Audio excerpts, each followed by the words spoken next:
what I've noticed from the fans is that they are more excited about this fourth Final Destination than any of the movies so far. What do you account that to?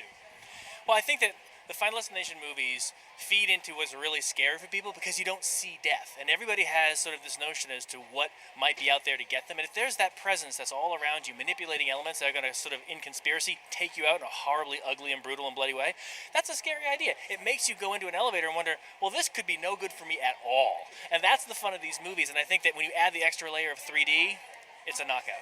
Now, I heard you say that in the past around, like after you were done with 3, you guys ran out a little bit of steam coming up with some of the death scenes, because, I mean, fans really expect the good death scenes in this movie. What sort of inspired you and got you back on track for 4? I mean, was it the 3D, or did you guys just come up with some really great ideas this time?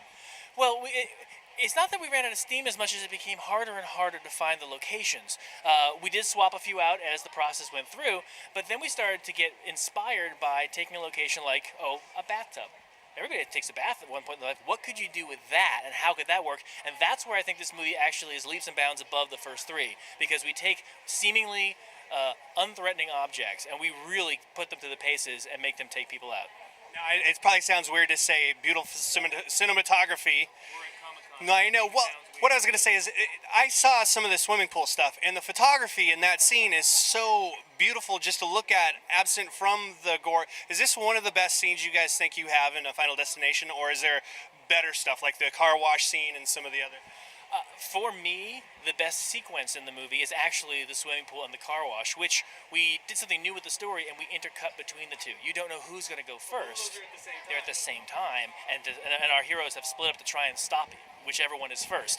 So that to me is not only a sort of reinvention of some of the narrative flow that we've had with these movies, but they're beautifully shot. And everybody, looking at a car wash from outside and from inside the car is in 3D is an incredibly, like you said, oddly beautiful, but incredibly intimidating.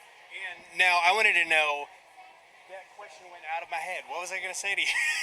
There is a sex scene. Yeah, okay. You just put, no, it wasn't the sex scene. Well, first of all, is there 3D nudity in this movie? There is 3D nudity in the Final Destination, and the word that approximates the action is oscillation.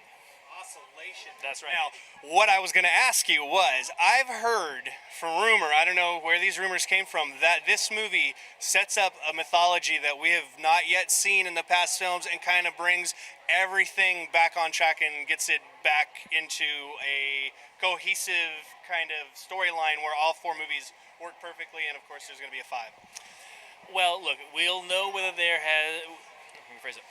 We'll know if there's an opportunity to do a 5th one on August 30th. That's about when we'll find out. I do think that we've taken great pains to both simplify the story so that it does pay off all the things that we set up in 1, 2, and 3 in an organic, clean way, so that, in essence, if we do get fortunate enough to do a Final Destination 5, it's not that we're starting with a blank slate, we're starting with an even playing field, and we can move forward with even more inventive stuff. Awesome. Now, can you tell me, besides the car wash and the swimming pool, what other things are you really excited for the fans to see? I mean, what do you think is going to blow their minds? Is it those 2 scenes, or is it some of the movie theater stuff? Well, I think the thing that the fans will appreciate the most is that we turn the convention on its ear. In 1, 2, and 3, we put our characters in something that was moving fast. Well, to take advantage of 3D, we put the characters in an isolated position and hurled things at them, which is what happens at the racetrack with engine blocks and flaming hoods of cars, and then there's actually falling structure from the overhang and thing. We really went to great lengths to take advantage of 3D in an organic situation and knock it out of the park. Now, I'm not saying your movie isn't art, because it is art, but all of these artists are coming out and they're saying, well, my 3D movie's better because it's immersive. It pushes back the screen. Stuff isn't coming out at you, but I'm expecting it in this movie, stuff to be flying, and fans love that kind of stuff. I'm wondering, what is your perspective on that whole 3D issue about stuff coming out of the screen and stuff being pushed back into the screen? It's a good question about how to use 3D. There is a school that you just want to throw things at the audience, and then there's some people who are talking about just make it immersive. We worked really hard to find a balance, because I think that if you spend too much time one way, it becomes a gimmick. If you spend too much time the other way, it becomes boring. So we really did think it through and dole out when those really strategic moments that you want the moment to pop. But the rest of it is, as Joe Dante was saying earlier, 3D offers a really immersive experience. And in a horror movie, when you're just walking down a hallway and you feel like you're in that hallway, it changes the whole dynamic of what makes things suspenseful and scary. So I think that we did find the right balance and that we deliver for the audience everything they would want in a gotcha 3D movie as well as an immersive 3D movie. Okay, and the last question, I'll bring this up only because it was in print and we did the set visit.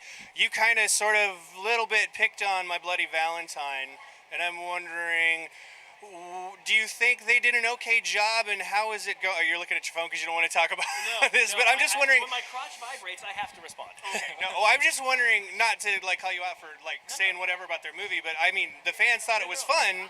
I saw the movie. All right. Whatever I said about My Bloody Valentine, I still think the same way. I actually liked the movie. I thought they had a lot of very inventive ways to use the 3D. I think that their tone was different, and they were able to use the tone to maximize the value of the 3D.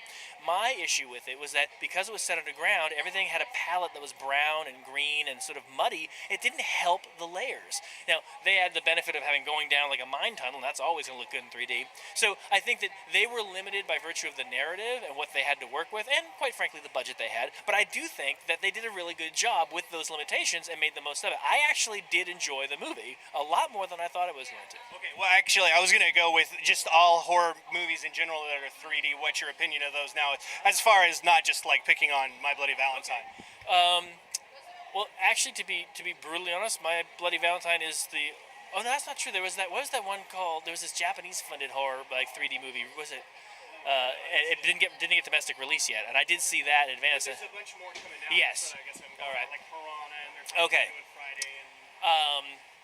In terms of the upcoming generation of horror movies in 3D, it's the perfect genre for using 3D because you have things that you want to generate a scare and elicit a response, and you also want to generate an atmosphere that is creepy and suspenseful. And I can think of no better way than applying this technology in horror movies. So, as much as the horror movies are kind of the bastard redheaded stepchild of all cinema, but they are the ones I think they're going to benefit the most from 3D, and I look forward to seeing all of them. Okay, great. Thanks so much for talking to me. Right on. I'm looking forward.